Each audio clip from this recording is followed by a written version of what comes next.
आज हम डिस्कस करेंगे हार्टवुड एंड सैपवुड के बारे में। तो जैसे कि नाम से जाहिर है कि ये वो ख़ास स्ट्रक्चर्स होते हैं जो कि वुडी प्लांट्स के अंदर पाए जाते हैं। वुडी प्लांट्स जिनसे हम वुड यानी लकड़ी हासिल करते हैं। जैसे अक्सर आपने बाग में या जंगलात में देखा होगा, बड़े बड़े दरख्त होते हैं यानी ट्रीज होते हैं, तो उनका जो स्टेम यानी तना होता है या उनकी जो मोटी मोटी ब्रांचेस होती हैं तो उनमें वुड पाई जाती है यानी लकड़ी पाई जाती है, और वो लकड़ी हम मुख्तलिफ कामों के लिए इस्तेमाल करते हैं।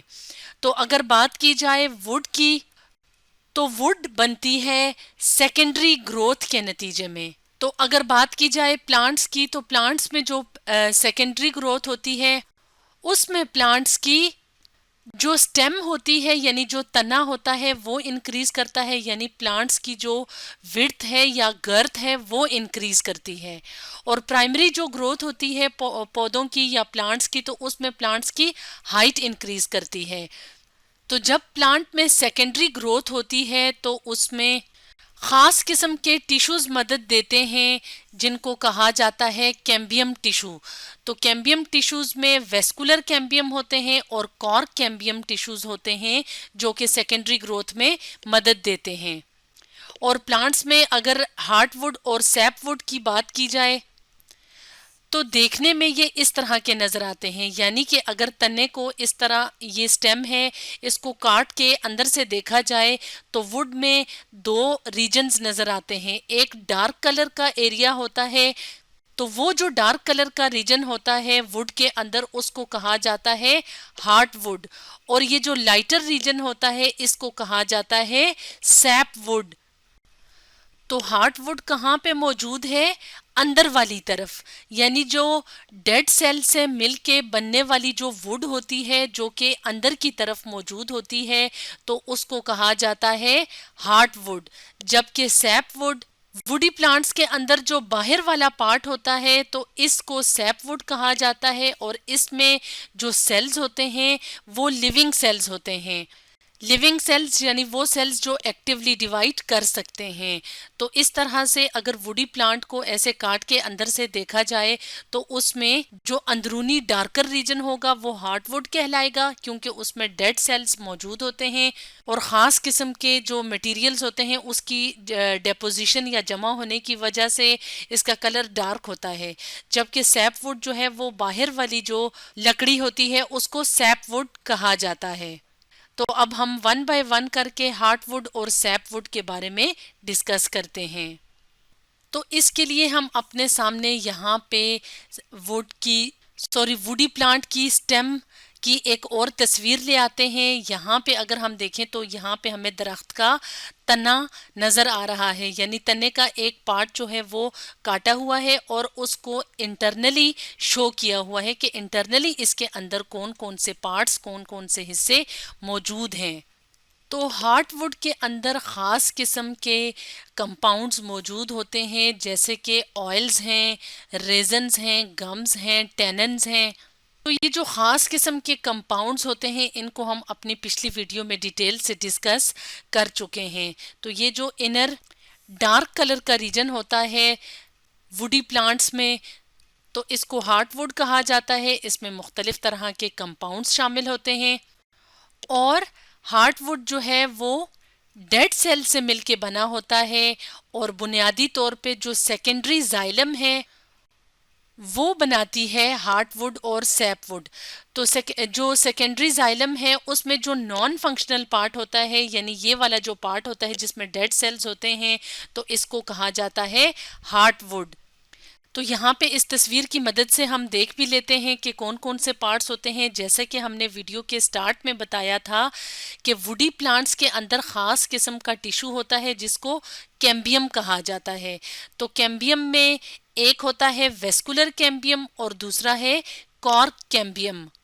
तो कॉर्क कैम्बियम जो है वो कॉर्क सेल्स बनाता है, और ये वाली जो लेयर नजर आ रही है यानी आउटर मोस्ट लेयर के बाहर से थोड़ा सा अंदर जो लेयर होती है उसको कॉर्क सेल्स या कॉर्क लेयर कहा जाता है।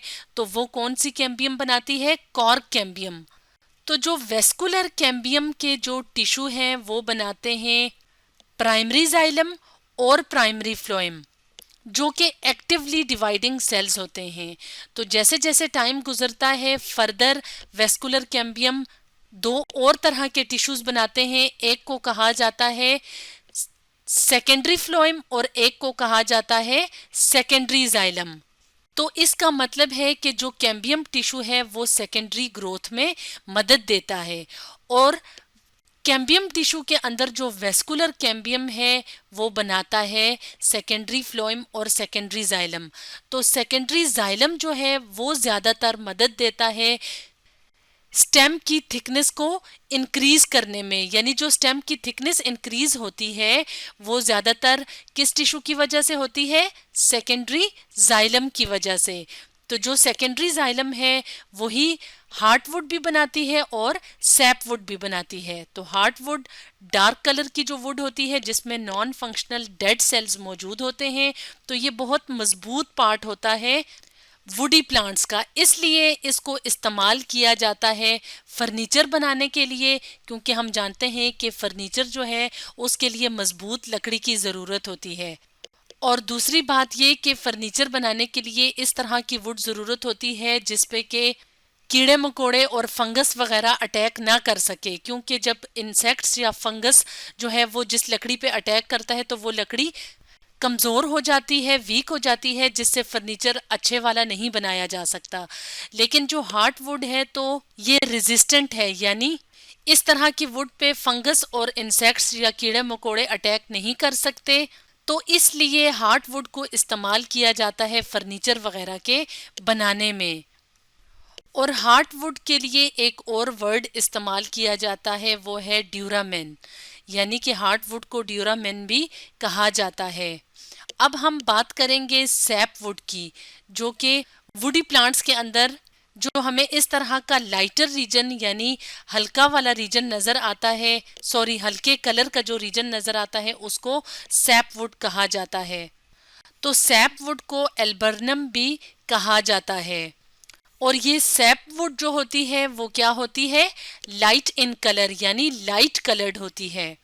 और इसके अलावा जैसे कि हमने वीडियो के स्टार्ट में बताया था कि सैपवुड जो होती है वो लिविंग सेल से मिलके बनी होती है, और ये लिविंग सेल्स कौन बनाता है? Secondary xylem. तो ये फंक्शनल पार्ट है वुड का और इसमें लिविंग सेल्स मौजूद होते हैं। लेकिन जो सैपवुड है वो हार्डवुड के मुकाबले में इतनी ड्यूरेबल, इतनी मजबूत नहीं होती। तो सैपवुड जो है वो नॉन ड्यूरेबल वुड है। तो ये नॉन ड्यूरेबल है इसलिए ये ससेप्टेबल होती है, यानी हसास होती है, या हम यूं कहें कि इंसेक्ट्स यानी जो कीड़े मकोड़े और फंगस हैं वो इस वुड पे यानी कि ये जो सैपवुड है इस पे इजीली अटैक कर सकती है। इसलिए जो सैपवुड है उसको फर्नीचर बनाने के लिए इस्तेमाल नहीं किया जाता। तो इस तरह से वुडी प्लांट्स के अंदर ये जो वुडी स्ट्रक्चर हमें नज़र आ रहा है जिसमें के मुख्तलिफ पार्ट्स होते हैं, उन पार्ट्स में से दो पार्ट्स को हमने आज की अपनी वीडियो में डिस्कस किया। तो आज हमने डिस्कस किया हार्डवुड एंड सैपवुड के बारे में।